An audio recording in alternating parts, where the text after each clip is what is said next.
एक छोटा सा गांव था। नाम था सूरजपुर।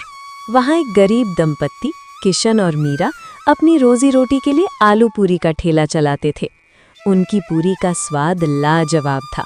मसालेदार आलू की सब्जी, ऊपर से हरी मिर्च और धनिया की खुशबू और फूली फूली गरम पूरी। लेकिन पता नहीं क्यों अब उनके ठेले पर कोई आता ही नहीं था। उसी गांव में मोहन नाम का एक आदमी भी आलू पूरी बेचता था। उसके ठेले पर रोज इतनी भीड़ रहती कि जगह भी नहीं मिलती थी। एक दिन दो ग्राहक वहीं बात कर रहे थे। अरे भाई, ये मोहन की पूरी में वो बात नहीं है, स्वाद तो किशन वाली पूरी में है। पर जाने क्यों पैर खुद ब खुद मोहन के ठेले की ओर खिंच जाते हैं। सही कहा रे, पहले तो रोज किशन की पूरी ही खाते थे। उसकी आलू की सब्जी में जो तीखापन था वो तो मजा दे देता था। अब तो बस मन ही नहीं करता उसके ठेले पर जाने का।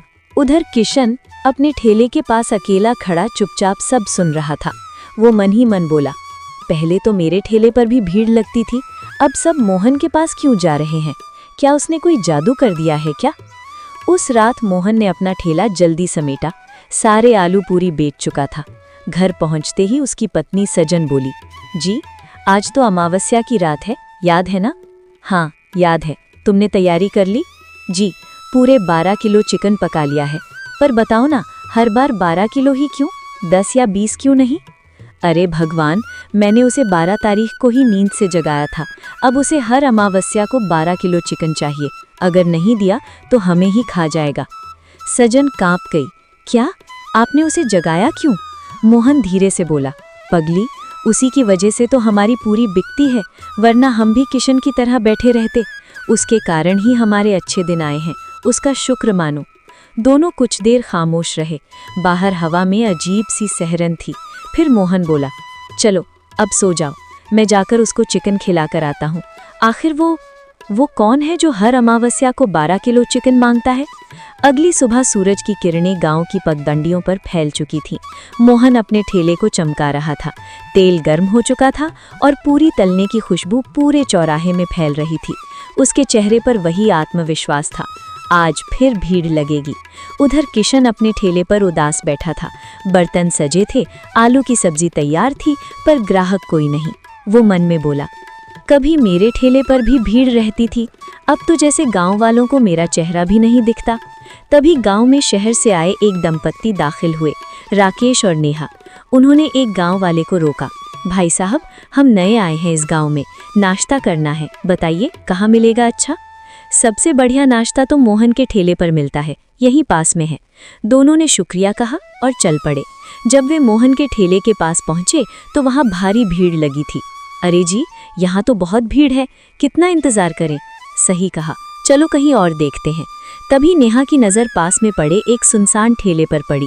देखो उधर, वो ठेला कितना साफ है और खुशबू भी कितनी अच्छी आ रही है। हाँ, चलो वहीं चलते हैं। वो दोनों किशन के ठेले पर पहुंचे। किशन ने उन्हें देखकर मुस्कुराते हुए कहा, आइए सर, मैडम, गरम गरम आलू पूरी दूं? हाँ भाई, 2 प्लेट देना, पूरी एकदम फूली हुई होनी चाहिए। किशन ने स्नेह से 2 प्लेट परोसी। दोनों ने पूरी चखी। वाह, ये तो वाकई लाजवाब है। सच में भाई, तुम्हारी पूरी का तो कोई जवाब नहीं। पर एक बात बताओ, इतने बढ़िया स्वाद के बाद भी यहाँ कोई ग्राहक क्यों नहीं? क्या बताऊं साहब, उस मोहन ने कुछ जादू कर रखा है। गांव वाले अब मेरे ठेले की तरफ देखते भी नहीं। आप शहर से हैं इसलिए बच गए, नहीं तो आपके पैर भी उसी के ठेले की ओर खिंच जाते। अरे भैया, ऐसा कुछ नहीं होता, अपने कर्म देखिए, जादू टोने पर क्यों दोष डालते हैं? इतना कहकर दोनों चले गए। पर उधर मोहन ये सब दूर से देख रहा था। वो तुरंत अपना ठेला समेटकर जंगल की ओर निकल गया। अंधेरा गिरने लगा था। जंगल के भीतर वो एक पुरानी गुफा में दाखिल हुआ। भीतर से कुछ मंत्रों की आवाज आई। हवा भारी हो गई और ठीक 10 मिनट बाद वो पसीने से तर हाँफता हुआ बाहर निकला। अगली सुबह वही शहर वाले फिर नाश्ते के लिए निकले। सुनो जी, पता नहीं क्यों मेरा मन उस मोहन के ठेले पर जाने का कर रहा है। अरे मेरा भी, कल तो मैंने कहा था वहाँ भीड़ ज्यादा है, फिर भी मुझे आज वहीं जाने का मन कर रहा है। दोनों हंसते हुए सीधे मोहन के ठेले पर पहुंचे। किशन दूर से ये सब देख रहा था। उसका चेहरा सफेद पड़ गया। तो अब उन पर भी जादू चल गया। जब राकेश और नेहा नाश्ता करके लौट रहे थे तो रास्ते में गांव के मुखिया मिल गए।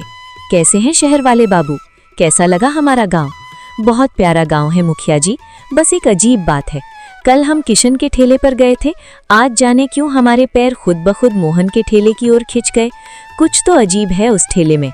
अरे नहीं बाबूजी, कुछ अजीब नहीं, मोहन के आलू पूरी का स्वाद ही ऐसा है कि लोग खुद खिंच जाते हैं। पर राकेश और नेहा जब आगे बढ़े तो दोनों के मन में एक ही सवाल गूंज रहा था, क्या सचमुच स्वाद खींचता है या फिर मोहन का कोई रहस्यमयी राज। शाम का समय था, किशन अपने घर में चूल्हे के पास बैठा था कि तभी दरवाजे पर दस्तक हुई। दरवाजा खोला तो सामने राकेश और नेहा खड़े थे। अरे सर, मैडम, आप यहाँ मेरे घर पर? किशन जी, जो आपने कहा था लगता है वो सब सच है। देखा, मैंने पहले ही कहा था वो मोहन कोई साधारण आदमी नहीं है, पर आपको यकीन ही नहीं हुआ। अब यकीन हो गया है किशन, जो आज हमने देखा उसके बाद शक की गुंजाइश नहीं बची। किशन हैरान होकर बोला, क्या देखा आपने? हमने मोहन को जंगल की तरफ जाते देखा, एक थैली में कुछ था, शायद वही राज छिपा है वहाँ। तो फिर देर किस बात की, चलो आज उस जादू का पर्दा फाड़ ही देते हैं। तीनों जंगल की ओर निकल पड़े। हवा ठंडी थी, पेड़ झूम रहे थे और चारों तरफ एक रहस्यमयी सन्नाटा था। सुनिए, ये कैसी गंध है? चिकन की खुशबू जैसी। लगता है मोहन नहीं चिकन लाया होगा, दूसरा कौन जंगल में चिकन लाएगा। कुछ दूर जाने पर उन्हें एक पुरानी गुफा दिखाई दी। गुफा के भीतर से किसी के बड़बड़ाने की आवाज आ रही थी, जैसे कोई मंत्र पढ़ रहा हो। किशन, सुनो, ये आवाज मोहन की लग रही है, मुझे डर लग रहा है, वापस चले? नहीं नेहा जी, अब पीछे नहीं हटेंगे, चलिए। तीनों धीरे धीरे गुफा के अंदर गए।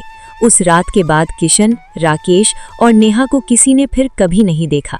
कहते हैं तीनों उसी गुफा में कैद हो गए और मोहन का राज राज ही रह गया। अगली सुबह मोहन ने हमेशा की तरह अपना ठेला लगाया, मुस्कुराते हुए पूरी तलने लगा और इसी तरह खत्म हो गई कहानी एक लालची आलू पूरी वाले की।